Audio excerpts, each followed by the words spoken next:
Good evening, students. Today's lecture is on face. So, important features of face. Face has eyes, mouth, and nose. Mouth is guarded by lips, separated by oral fissure. Eyes are covered by eyelids, separated by palpebral fissure. Humans have smaller jaws and larger head for accommodation of brain. Oral cavity is made roomy to provide space for articulators, as in speech production. You can see here the eyes are placed on frontal plane for stereoscopic vision, and you can see the prominence of the tip and dorsum and alae of the nose, whereas there is constriction of the nasal root.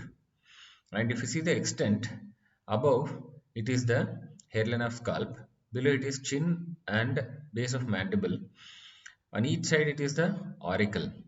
This forehead is common both for scalp as well as for the face. The skin and superficial fascia of the face. Um, the skin is highly vascular. This is the fact behind high success rate of plastic surgery. Skin is also rich in sebaceous and sweat glands. That is why there is common condition called acne in adults, which results from inflammation of sebaceous glands with retention of secretion. The skin of the face is elastic and provides attachment to facial muscles. This is the reason for face wounds to gape and bleed profusely. The skin is lax, which allows edema to spread easily. Whereas in auricle and nose, the skin is tightly attached, which makes boils in this region extremely painful. The subcutaneous tissue is rich in blood vessels, nerves, and facial muscles and fat, whereas in eyelids, fat is absent. The deep fascia is absent in face, except in a parotid region where parotid fascia is present, which encloses parotid gland. So, muscles of face, general consideration. These are subcutaneous in position. Morphologically, they are remnant of paniclus carnosus. These are attached to skin and produce dimples and wrinkles. Embryologically derived from second pharyngeal arch, supplied by facial nerve, because facial nerve is the nerve of second arch. So, functional division of facial muscles is like this. They are arranged around mouth, around eyes, and around nose. So, primary function is regulation of these orifices. Secondary function is facial muscle expression, which result from regulating these orifices. So facial muscles possess smaller motor units to perform finely graded movements. So muscles around eyelids are orbicularis oculi, corrugator supercilii, occipital frontalis, levator palpebrae superioris. So this is the orbicularis oculi. So this is corrugator supercilii. This is frontal belly of the occipital frontalis. Levator palpebrae superioris, I'll show you in another diagram. Orbicularis oculi has three parts. The first part is the orbital part, origin from medial palpebral ligament and adjoining frontal bone and maxilla. The fibers are elliptical without interruption on lateral side. Upper fibers, these blend with frontalis and corrugator supercilii. And a few upper orbital fibers are attached to subcutaneous tissue of eyebrow, and they are labeled as depressor supercilii. So this is the orbicularis oculi. So this continuation is the orbital part, whereas these fibers which you are seeing in the eyelids is the palpebral part. The lacrimal part will be on the medial side. The second part is the palpebral part. Origin, medial palpebral ligament. Insertion is to the lateral palpebral raphe. So it is contained within eyelids. So sweeps laterally in front of tarsal plate in each eyelid. Then few fibers of this palpebral part, they lie along the margin of the eyelids. So that is called a ciliary bundle. Then the lacrimal part lies behind lacrimal sac, arises from crest of lacrimal bone and lacrimal fascia, insertion to lateral palpebral raphe. It also sweeps laterally in front of tarsal plate in each eyelid.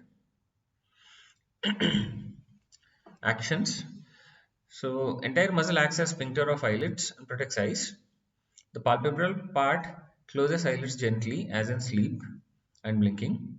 So entire muscle contraction draws skin of forehead, temple and cheek towards medial angle of eye. So which produces radiating skin folds from lateral angle of the eyelids. So it is permanent in old people, forming crow's feet appearance. The lacrimal part draws lacrimal papillae medially and dilates lacrimal sac by exerting traction on lacrimal fascia, so which is helping in transport of lacrimal fluid. The paralysis results in two clinical points. One is the ectropion, drooping of lower eyelid. So ultimately this leads to epiphora, spilling of tears. Corrugator superciliary. So origin is from medial end of superciliary arch of the frontal bone. Insertion to the subcutaneous tissue of the eyebrow above the middle of supraorbital margin. Passes laterally and upwards deep to frontalis and orbicularis oculi. So action is draws eyebrows medially and downwards and protects eye from bright light, produces vertical wrinkles of forehead as in frowning, expression of annoyance. You can see here this is the corrugator superciliary. So this is the orbicularis oculi and this is the corrugator superciliary. Then occipiter frontalis, this has been already described in the scalp. So here I am just revising it. You can see the occipital frontalis is having two bellies, occipital belly, which takes origin from lateral two-third of superior nuchal line of occipital bone and it is a mastoid bone. Then frontal belly, which arises from skin and subcutaneous tissue of the eyebrow and nose. There is no bony origin for frontal belly. The medial fibers continues with procedures. Intermediate fibers continues with corrugator supercilii and lateral fibers continues with orbicularis oculi. So this frontal belly has these continuations. Insertions, both bellies inserted to Galea aponeurotica or epicranial aponeurosis. You can see here, this is the occipital belly, this is the frontal belly, this is the Galea aponeurotica. So nerve supply, occipital belly is supplied by posterior auricular branch of the facial nerve, whereas frontal belly is supplied by the temporal branch of facial nerve. Actions, alternate contraction of occipitalis and frontalis moves scalp forward and backward. The frontal belly acting from above raises eyebrows, surprise and horror. So frontal belly acting from below produces transverse wrinkles of forehead as in fright. So levator palpebrae superioris, origin. So origin is from undersurface of the lesser wing of sphenoid above the common tendinous ring which gives origin to four recti muscles of eyeball. It is triangular sheet of muscle, intervenes between roof of orbit and superior rectus muscle. The medial margin is straight, blends with medial palpebral ligament, whereas lateral margin is concave. Separates the orbital part from palpebral part of the lacrimal gland. Attached to Whitnall's tubercle of the zygomatic bone. You can see here, this is the levator palpebrae superioris, which is between the roof of orbit and the superior rectus muscle. See here, this is the superior rectus muscle, this is the roof of the orbit. In between these two, you can see the levator palpebrae superioris. And anteriorly, see it is divided into a tendon or aponeurotic tendon, which inserts into multiple points of the eyelid. So let us discuss the insertion. So it ends in aponeurosis, which splits into three lamellae. The upper lamellae penetrates orbital septum, passes through fibers of orbicularis oculi, and is attached to the skin of upper eyelid. Few fibers gain attachment to the anterior surface of superior tarsus. Intermediate lamellae forms superior tarsal muscle, which is attached to upper margin of superior tarsus, and lower lamellae derived from conjoined connective tissue of superior rectus and levator palpebrae superioris and is inserted into the superior fornix of the conjunctiva. So muscles of the nose, these are procerus, nasalis and depressor septi. You can see here, this is the procerus muscle. So it is a continuation of medial part of frontalis muscle. Origin, fascia covering nasal bone. Insertion, skin between eyebrows. Action, transverse wrinkles across the bridge of the nose. Frowning. You can see this is the procerus. So the nasalis, it is having two parts. Compressor naris, which is the transverse part, and dilator naris, which is the alar part. Compressor naris, origin from maxilla close to nasal notch. Insertion continues with the muscle of the opposite side across the bridge of the nose as an aponeurosis. Dilator naris, origin is from maxilla and insertion to the alar cartilage. You can see here, this is the compressor naris and this is the dilator naris. The next muscle will be depressor septi. You can see here. The actions of nasalis are like this. Transverse part compresses the nasal aperture, whereas alar part dilates anterior nasal apertures as in expression of anger. Depressor septi, origin is from incisive force of maxilla, insertion to the mobile part of nasal septum, action, dilatation of the anterior nasal aperture, and it is active in anger. You can see here, this is the depressor septi. So the muscles around nose are the procerus, the nasalis, which is having two parts, the compressor naris and the dilator naris. and depressor septi. Now, muscles of the lips and cheeks. The muscles which goes to the upper lip are three muscles: levator, levae superioris, alae nasal, then levator, levae superioris, and zygomaticus minor. The muscle which goes to the lower lip is the depressor levae inferioris, and the muscles which come to the angle of mouth are five in number. And these are levator anguli oris, zygomaticus major, buccinator, depressor anguli oris, and risorius. Other muscles are mentalis, incisivus superior muscle, incisivus inferior muscle. We'll see a few muscles here. You can see this muscle. This is levator levae superioris alae nasal, because alae nasal means one is going to the alae and the other one is going to the upper lip, so it is called levator levae superioris alae nasal. And you can see here, this is levator levae superioris muscle. You can see this is the zygomaticus minor muscle, this is the zygomaticus major muscle. You can see here, this is the buccinator muscle, this is levator anguli oris. So this is depressor levae inferioris. You can see here, this is depressor anguli oris, this is risorius muscle, and this is mentalis. We'll see each muscle again when we are dealing with the individual muscles. You can see here, so there is a structure called modulus of mouth, and there is one more modulus of cochlea. So why I am speaking of modulus here is, many muscles around the mouth interlace to form a palpebral nodular mass. So this is located lateral to the angle of mouth, opposite the upper second premolar tooth.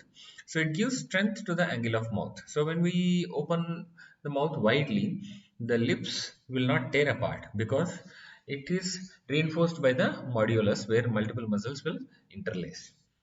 So this is modulus of cochlea.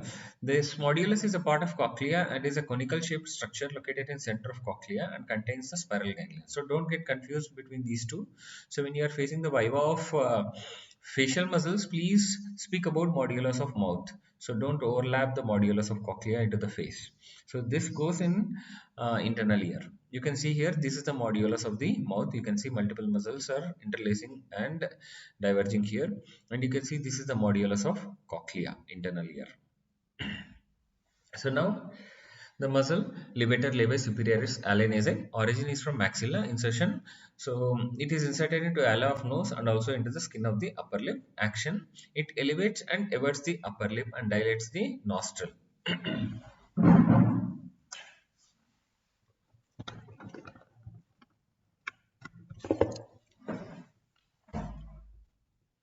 So you can see here, this is the levator levae superioris alae nasal.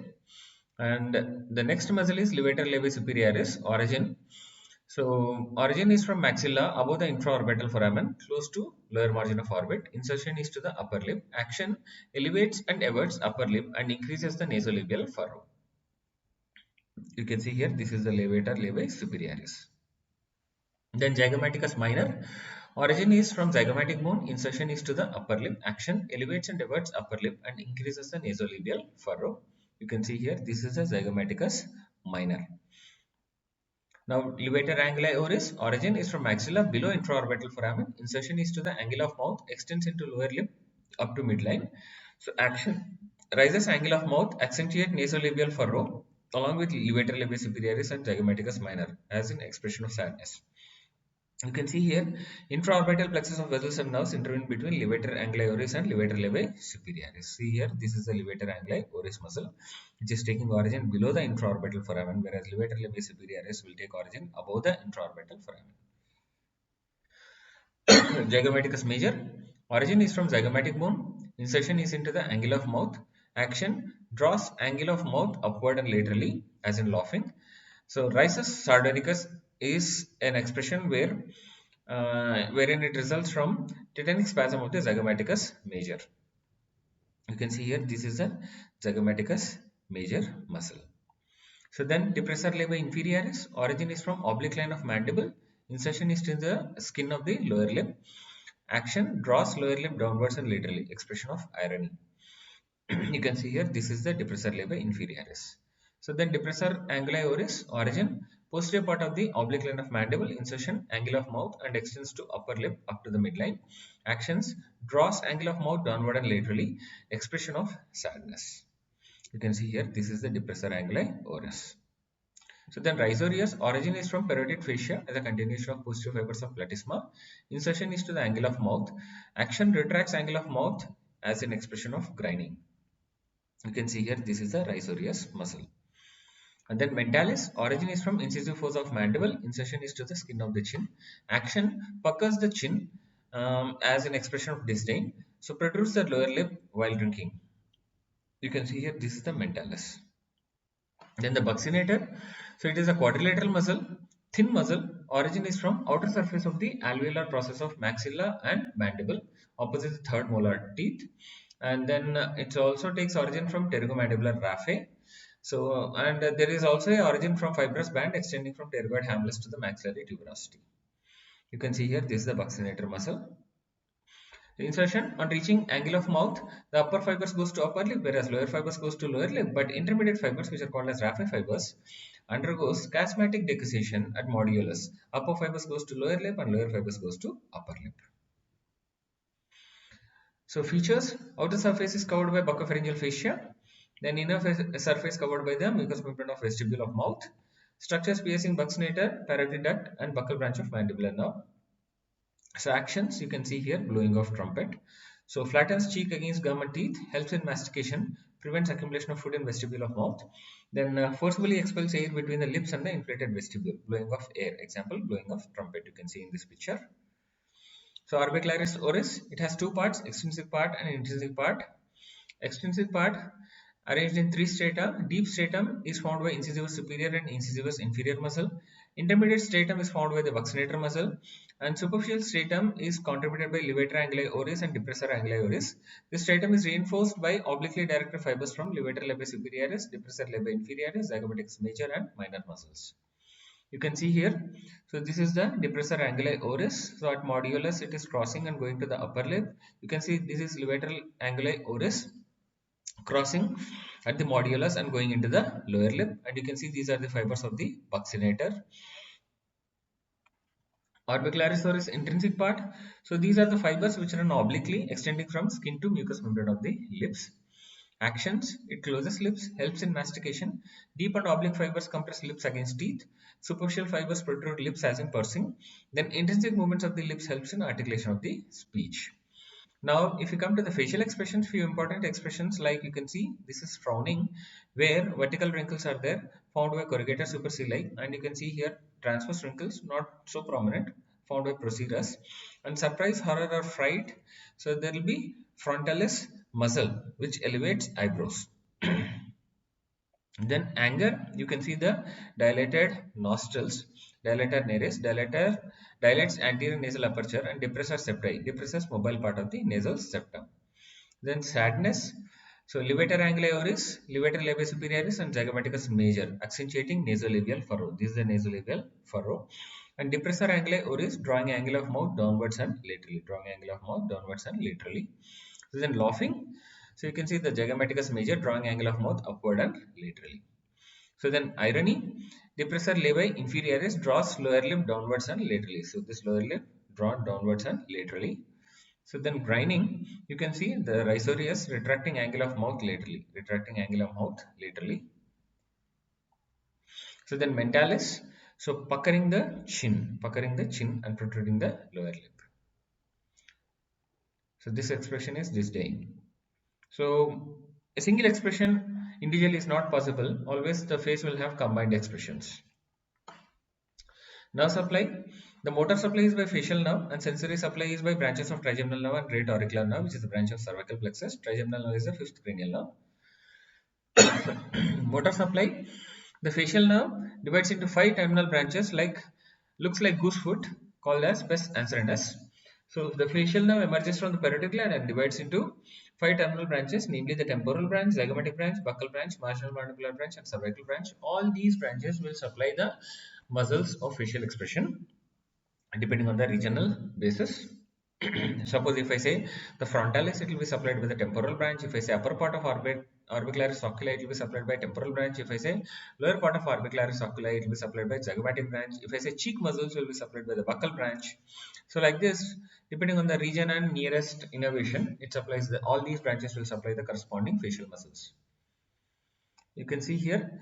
So this is the facial nerve emerging from the stylomastoid foramen, then entering into the substance of the parotid gland and dividing into upper trunk and lower trunk, and ultimately emerging from the anterior border of the parotid gland as five branches. You can see this is the temporal branch, this is the zygomatic branch, And these are the upper and lower buccal branches, and this is the marginal mandibular branch, and this is the cervical branch.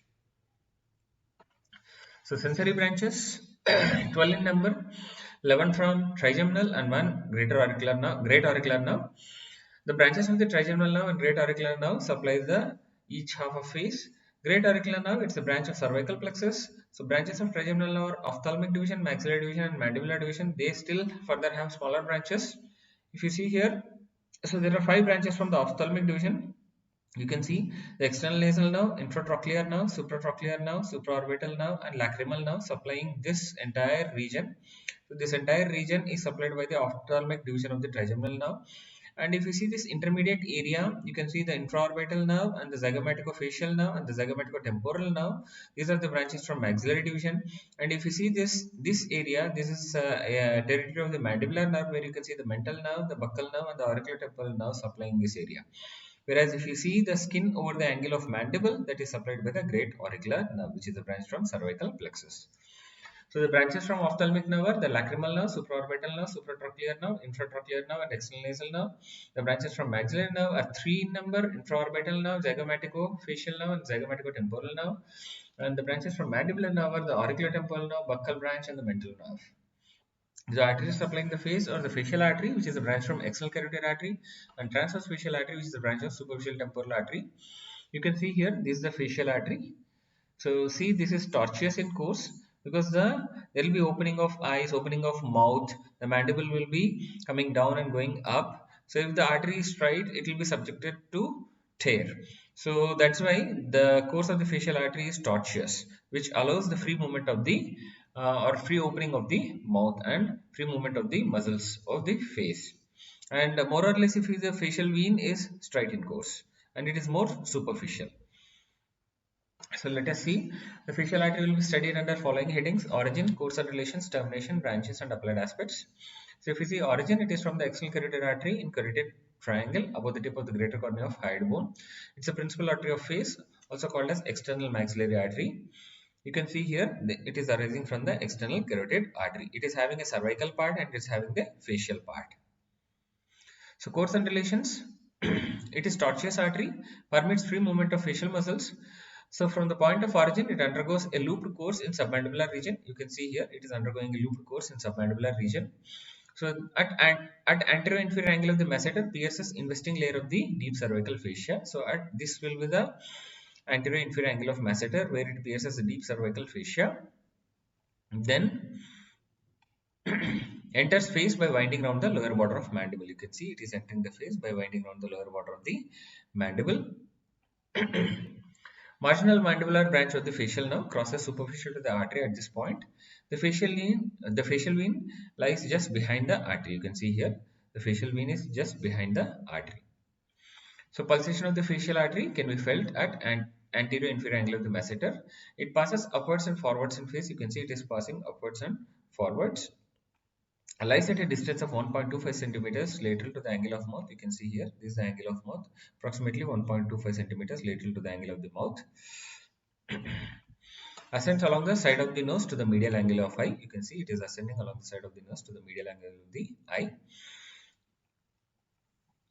So artery lies on mandible, buccinator, levator angularis, and levator levae superioris. At the same time, it is covered by platysma, rhizorius, zygomatics major and minor.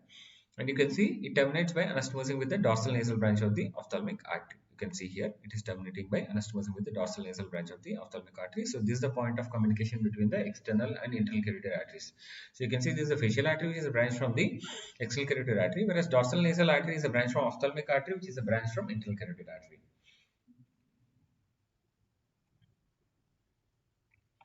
So facial artery branches in the cervical part, it gives ascending palatine artery, tonsillar artery, and few glandular branches to submandibular gland and submental artery. Whereas the facial part gives inferior labial artery, superior labial artery. This superior labial artery will also give septal branch to nasal septum and alar branch to ala of the nose. And there is lateral nasal artery. You can see these branches here. So this is the inferior labial artery, this is the superior labial artery, this is lateral nasal artery, and you can see this is the submental artery. So applied aspects, Tortuosity of the facial artery permits movements of the mandible, lips, and cheeks. Facial artery takes part in numerous anastomosis and some across the midline. So establishes free anastomosis between external and internal carotid arteries. Rich arterial supply of the face helps the wounds of the face to heal with minimal scarring. This is the basis of success rate of plastic surgery on face. So venous drainage of face, facial vein lies behind facial artery as seen in the earlier diagrams, has a straight and more superficial course, begins as angular vein at the medial angle of the eye by union of supratrochlear and supraorbital veins, runs straight downward and backward behind the facial artery. You can see here the supraorbital and supratrochlear veins joining to form the angular vein, and that continues as the facial vein. You can also see here there is a communication with the facial vein with the cavernous sinus in two ways. So here there is a communication through superior ophthalmic vein, and here there is a communication through deep facial vein, pterygoid venous plexus, emissory vein, and cavernous sinus. I'll tell you the importance of this in the next few slides. So reaches anterior-inferior angle of the mandible. You can see it is reaching the anterior-inferior angle of mandible.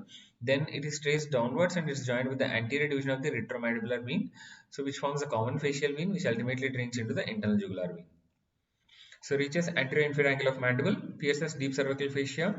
In the neck, joins with the anterior division of retromandibular vein, forms common facial vein, and ultimately drains into internal jugular vein.